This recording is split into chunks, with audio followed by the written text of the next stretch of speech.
there, my very good friends. On today's wrestling news, a couple of WWE Hall of Famers and other legends have been spotted in St. Louis ahead of the Rumble. Spoilers on potential surprise Women's Royal Rumble entrance. Peacock announces $1.7 billion loss for 2021. And we're going to do something a little bit different about the topic of Cody Rhodes in AEW. I'm Adam Wilborn. I'm Andy Murray. And this is the news. We're going to kick things off by running through some potential Royal Rumble stuff, really. Not necessarily, but bunch of people been spotted in St. Louis ahead of the Royal Rumble, which goes down tomorrow night in that city, of course.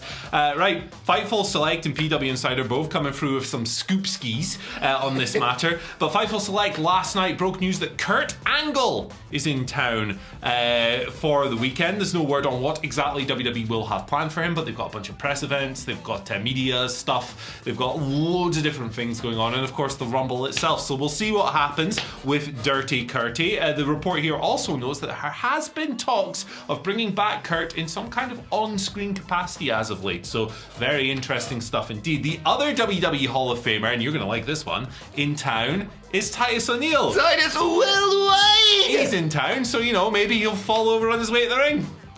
Maybe they'll do that again. But yeah, that's the two Hall of Famers, and the other guy, obviously, just a guy. Some just bloke man who's there is The Undertaker. He's in town. Now, of course, Michelle McCool, his wife, is in the Women's Royal Rumble, so he might just be there to support her. I'm just checking Pitbull's schedule as well, actually. Yeah, he might need a ring introduction. Mr. Worldwide. But there you go, speculate away. Bunch of legends in town, Titus being the biggest legend of them all. And there's some people who might be in the Women's Royal Rumble who are in town as well. Yes, indeed. No time to speculate on this. We're trying to try something a little bit different today because there's a trio of unannounced female wrestlers that may or may not be surprise entrants in the Women's Royal Rumble hanging around in St. Louis? St. Louis? I never know. Dealer's choice. Missouri, that's where they're hanging out. This is according to PW Insider's Mike Johnson. The most notable names, I suppose, is Melina, who actually hasn't wrestled for WWE in over 10 years.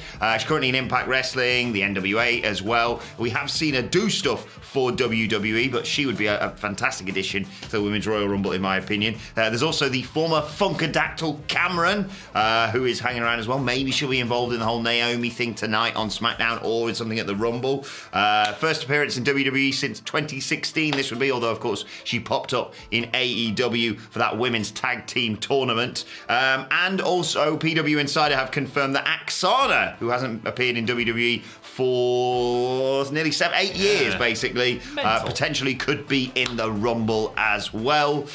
There's a lot of potential surprises coming our way on Saturday night. I can't wait. Don't forget to join myself and Phil Chambers for our Royal Rumble live stream. Well, let's change gear for a minute and talk about Peacock's gigantic losses for 2021. Although, there's a little bit more to it than that. Comcast, the parent company of NBC Universal, who of course operate Peacock, they issued their Q4 2021 and year-end financial reports yesterday. And yeah, the long and short of it is that Peacock's losses for the year were more than doubled on the previous year. They sat at $1.7 billion. That is anticipated to rise to $2.7 billion of a loss in 2022. Now, the reason for this is increased investment in content rights fees. They anticipate these numbers being low for a while. There's a big content grab from these streaming platforms in the United States at the moment. And of course, last year they spent $1.5 billion on content rights. WWE Network content would be included in that. They signed a $1 billion deal towards the start of last year. It's the kind of headline that looks quite scary at first glance, but it appears to be factored into the Comcast plans. Nothing to worry about just yet. They're splurging loads of money to get as much content as possible in the hope that it'll pay off later down the line. Whether it does or not, we'll let you know in, 4 years or something like that. Anyway, we've got someone else we're going to bring on, our esteemed colleague. A special guest, Andy Murray. Special guest referee, Michael Sidgwick. We are going to talk Cody Rhodes' character, his controversial AEW character, and specifically why you hate it. But first, let's kick it to an ad break. As you can see, we are now joined by our esteemed colleague, Michael Sidgwick, to talk about the divisive figure, I suppose, that is Cody Rhodes in AEW. Sidge, there was a big Reddit thread about this yesterday, debating whether or not fans like or even get what this Cody Rhodes character is. As our senior sort of AEW correspondent, you wrote a whole book about, which is available right now, shop.whatculture.com, Amazon. or on Amazon as well, Becoming All Elite. Sidge, what do you make of the whole Cody Rhodes situation right now?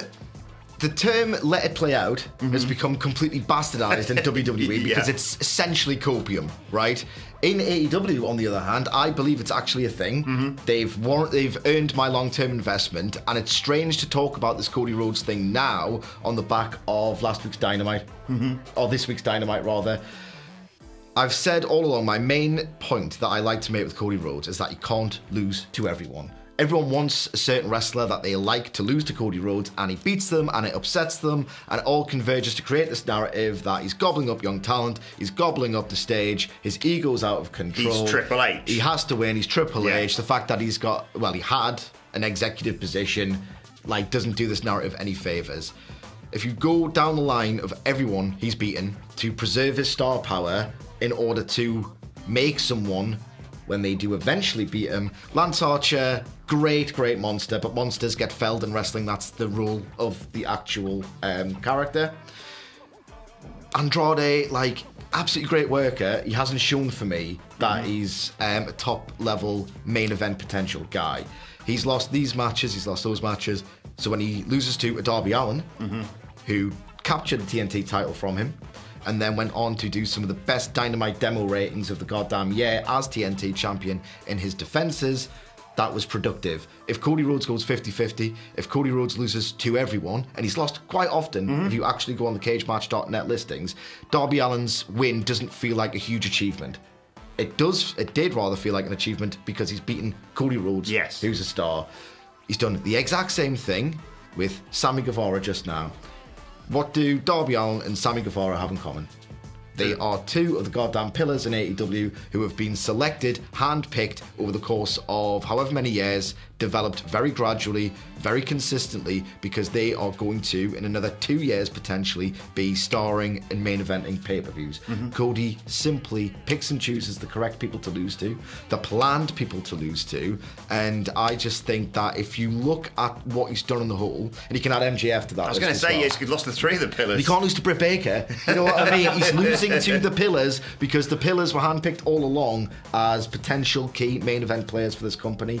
In order to elevate the pillars, just to reiterate that point, the guy has to win more often than not on television. So yes, Penta, I understand he's a great wrestler. I understand he's got a really unique, marketable look. He kind of has to beat that level of performer because they just, for whatever reason, don't see Penta as a guy who's going to headline Revolution 2024 just off the top. Not as a single star yet. Yeah, absolutely. Yeah. Andy, I want your thoughts on it because especially with the recent debates about whether Cody knows or whether or not what he's doing here. I feel like he's lent into it more and more in recent weeks. Yeah. You know, the whole, what do we want to talk about? Or, which tunnel do I walk down? What did you think about it all? Yeah, I think that since day one, conversation on this topic has been a bit misaligned.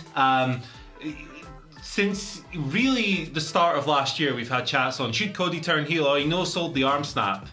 He did this, he did that, he took the spotlight away from this person, he beat Anthony Ogogo when he shouldn't have, and all these other valid conversations, and the tone of them has always been, should he turn heel? But the thing about Cody Rhodes in AEW has been that since day one, he's always been the guy who doesn't come out of the face or heel tunnel, except on the odd occasion, like the segment with Sammy the other week. He comes through the middle. He's trying to play a different type of thing, and we know that the AEW alignment scale, as set out in the opening press conference in January 2019, is not as rigid as it is in other American promotions throughout history. And even now, today, you read the crowd reactions, and the thing about them is people will talk about boos and assume that he's always going for cheers, but I don't necessarily think that's the case. I think reading from what he has said in interviews, Cody himself, and what Tony Khan has said in interviews as well, I genuinely think that they are trying to purposefully create a peak era John Cena type thing, where the idea is any reaction is a good reaction, and the reactions that Cody gets are louder than hell. They are easily one of the biggest receptions anyone in the company gets, and yes, they are mixed. Load of cheers, load of boos, everything in between. I think that the reactions he is generating are exactly what he is calibrating himself for. Whether or not that is a good thing, however, is a completely different matter. For me, I personally enjoy the chaos of it all. I enjoy how over it is. And the fact that it is generating discussions like we're having today is probably the intent. Yeah, Sidge, I mean, not to go full Bully Ray here, but he's getting an awful lot of heat. Like, there will be a certain pocket of the audience who will always cheer Cody Rhodes because they see him as the figurehead of AEW, which, you know, he made as an alternative to WWE. Having said that, like Andy alluded to there, he is coming out, you know, in his world, he's the hero, and it's arguably quite a good, you know, heel dynamic. You always got to feel like an element of a heel is justified. He's coming out and saying, everyone should be thanking me, effectively. I've made the Forbidden Door. I create this place. You know, he talked about, he sort of went all over the place with that promo last week, but he talked about Punk and the Pipe Bomb and said what he talked about, and I basically did it. It was a bit heelish. He didn't fully lean into it just yet, but it feels like that's the direction he's going, and leaning there going, well, I'm a free agent, so anything could happen this weekend, only sort of adds fuel to that fire. Yeah, absolutely. Just to spin off into a very different point, because I think Andy's very capably covered the whole heel turn thing. I think another aspect that really annoys people is the idea that he has just got a gigantic ego. And if you look at the Andrade match and the street fight, I saw very little of Andrade's sort of input, creativity between the sledgehammers, the tables, everything. It was a Cody match. Andrade could have been anyone against Cody. So I do understand it, but ultimately Andrade's not the objective to make. The pillars are, and he's lost to 3 of them, so bear that in mind. Yeah, that's the thing. And if it would be a different matter if he was on Dynamite beating Daniel Garcia in a minute and a half, right? But like you say, that's how you build a star worth knocking down, is with victories. They have to feel important. They have to feel, you have to have a tiered roster, and the person who is being used to make stars and elevate them to a level beyond even themselves has to be credible, has to be important, has to be winning. The only way, for me, like the Jeff Jarrett Triple H comparisons, which have always been bad faith for me since day one, would hold any water as if he was literally burying people. Now, I do think there are things that he shouldn't have done. I don't think he should have immediately popped right up from the arm snap. I don't think he should have shrugged off Anthony Ogogo's punch within the first minute of that match. There are definitely moments you can point to, but on the whole, I tell you what, if he turns up on Dynamite next week and he does a gauntlet match with Wheeler Yuta, Lee Moriarty, Daniel Garcia, who else is new and cool? Dante Martin, Powerhouse Hobbs, Danhausen, beats them all in a minute in a gauntlet match in a row. That, my friends, is when this will turn into a true American nightmare. It's the worst joke I've heard. And on that note... Yeah, thanks for that, Sidge. We might continue this debate, actually, on our podcast, our Rampage preview later on today. WhatCulture Wrestling, wherever you get your podcast from. I love the fact he's just stormed out there. That's the most Sidgwick thing ever. Let's cut to a quick break. Okay. Right, let's move on into your Twitter questions at WhatCulture WWE. Of course, if you want to get in touch with us on Twitter. First question today comes from His Lordship Dan Zimmerman. Good day, sir. I'm Keith Lee. Milady. Dan writes, good morning, legend and king of the mic. That's right, it's over now, Andy. You might be... Yeah. That's the noise they're actually going to use when the Rumble counts down this year. Oh. Just that noise. Like 10 times in a row for every step. 10, 9, 6, 5, 4, 3, 2, 1. I did get a tweet from someone yesterday saying, I hate that noise. So it's divisive. It's like Cody Rhodes. Like Cody, yeah. Dan says, Here's hoping that your weekend is a fantastic one. Do you think that WWE has found a way to be even worse than WCW at its worst? Wow, that is a big one to drop on us on a Friday morning, isn't it? Shout out to you. That's a great question. It's one that we could do a podcast on, really, for like 2 hours. I don't think we've reached quite that level of desperation. I think there are individual moments that you can pick up from the past few years and go, that was worse than WCW. Yeah. There are loads of them. I don't need to pick individual ones out, but I will anyway. Bobby Lashley's sisters, a lot of the Fiend stuff, the Goldberg match in Saudi Arabia. There's loads of it you can pick out, absolutely, 100%. The thing that separates it from me, however, is the degree of business incompetency that came with WCW. Yeah. WWE is a monolith business-wise. They are Scrooge McDuck to the massive McDuck. WCW was pissing dollars away. Yes, and there is an element I will say here of CM Punk talking about WWE or Vince making money in spite of themselves. But I will say this, as an optimist, I like to consider myself that and not a shill, as I'm often accused of being on Twitter. There's still flashes. Like, I'm going into the Rumble this weekend with, and I know it's the hope that kills you, but with all the hope in the world, I think this could be a sensational Rumble. It's the Rumble. And the start of a great... Like, the elements of WWE have been great since the start of this year. Other elements, not so much, but it's far better than WCW's darkest days, in my opinion. And like you say, it's making money, so there's the big difference. Duke McGrath gives us our second question of the day. We're getting all the royal people... I don't know. Is it Duke Royal? Put up you Dukes. Duke says, morning legends. I know we're all excited about the Rumble Saturday night. Joined myself and Phil Chambers for the live stream for that, of course.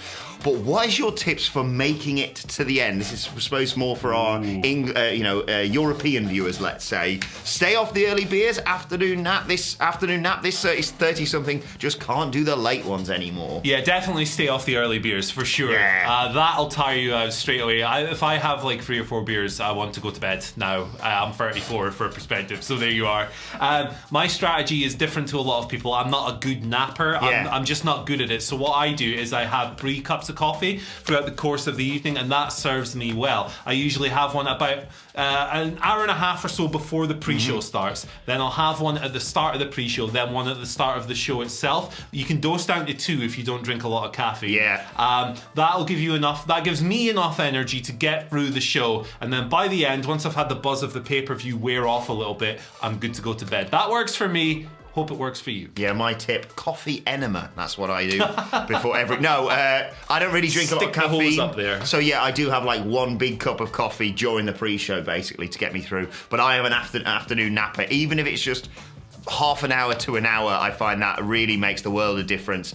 Shower beforehand, like 11 o'clock if the pay-per-view's at 1, for example. And then, just it's best watching it with a mate because you sort of bounce off each other, like you say. Their energy becomes your energy. And my secret weapon, Skittles Chewies. You may see me tossing them in there, catching them in my mouth, and I don't think I'll need any energy, but like you say, I'd stay off the energy drinks once you're like halfway through the pay-per-view. You won't sleep for a week. You're going to be wired afterwards, and Ronda Rousey's return's going to more than do that enough for me. Right, let's finally conclude with Chris 2's question.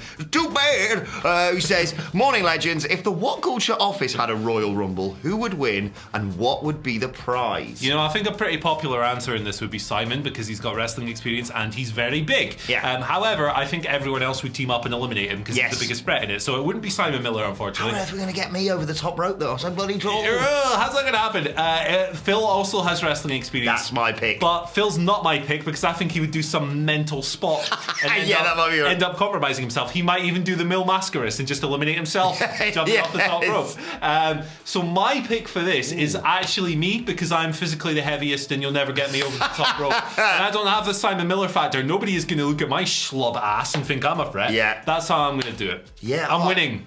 That's a shout. I mean, I was going to pick Phil because of his wrestling experience, and he's a wily little git at times, that boy. Scamp. But you might be right, he might do something bonkers. Yeah, he might do a shooting star press. I feel like knowing my luck, I'd be booked to win it and do the Alex Riley spot where, bollocks, no! So then we'd have to, I don't know, book Nicholas to it. Nicholas would be a popular winner. You need to have a popular winner. Nicholas would be a good one. Or Cleary. Cleary's a little sneak as well. Let us know your picks in the comments. The prize... working the WrestleMania stream, probably. Going to WrestleMania. So you're telling me there's a chance? There's a very tiny chance. But hey, if any businessman, if like Elon Musk's watching and wants to just say, hey, I like these guys. They got some good moxie. Let's send them all to Texas. Yeah, but I wouldn't hold on to it, to be perfectly honest. But telling me there's a chance. Let's move on to today's, and finally, this might be an old thing, but I saw it on Reddit Squared Circle and it popped my little tits off. Taz proudly holding the trademark for the human suplex machine. Yep. What a guy. Lovely. Also loved seeing the picture of Danhausen and Hook that just exploded the internet last night. Danhausen, obviously. They are. Just add Hausen at the end. It's quite... I understand when people say they don't understand this gimmick. It's very simple, very evil. You just add Hausen, you like teeth, you do curses. Come on. Look at the views on our news video yesterday. Look at the views on Dynamite. It's a draw, man. Yeah. Drawhausen. Right, let us know your thoughts on that and all of today's That's going to stories. register like a piss take. I really like the good. Yeah, let us know your thoughts on everything, though, in the comments section below. Don't forget to like, share, and subscribe. And subscribe to What Culture Wrestling on either iTunes, Spotify, wherever you get your podcasts from, for daily wrestling podcasts. We're going to preview SmackDown and Rampage and continue that conversation about Cody Rhodes on there. Plus, we've got Wrestle Culture with a hashtag Bloody Good quiz coming your way later on today. Plus, you can let us know your thoughts and Twitter questions on Twitter at WhatCultureWWE. Well, actually, there, follow both of us. You can follow Andy Murray at Andy H. Murray. The H stands for ha-ha! Follow me at Adam Wilborn. You follow us all at WhatCultureWWE. But for now, my thanks, Andy Murray. Thank you for joining us. Enjoy the Rumble at the weekend, and we will see you soon.